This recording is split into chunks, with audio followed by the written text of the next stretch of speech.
In today's video, I'm going to teach you how to sign up for Algolia trial. Algolia is a powerful hosted search and discovery platform, and starting a trial lets you explore its features without commitment.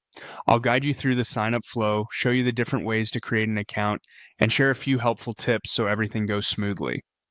First, open your browser and go to the Algolia website. On the home page, look to the top right and click Get Started.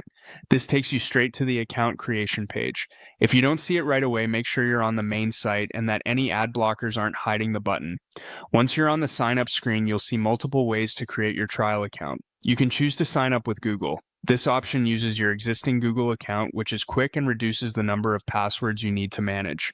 Click Sign up with Google, select or confirm the Google account you want to use for work, and follow the prompts. Using the same account you use for your team or project can keep everything organized later. You can also sign up with GitHub.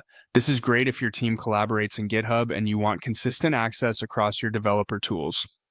Click Sign up with GitHub, confirm the account, and approve any prompts so Algolia can create your profile.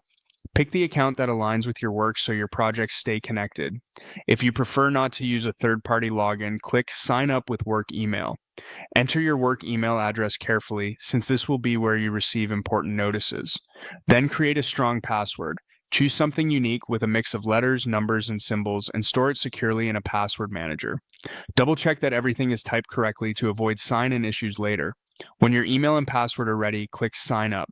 The page will process your details and create your trial account. If the button is disabled, scan the form for a missing field or a password that doesn't meet the requirements. After a moment, you'll be all set to start exploring Algolia during your trial period. If you've used Algolia before, look for the Already Have an Account login link on the same screen and sign in instead. That way you won't accidentally create a duplicate account. That's it. You've seen how to reach the site, choose a sign-up method, enter your details, and create your trial. Follow these steps and you'll be ready to evaluate Algolia right away.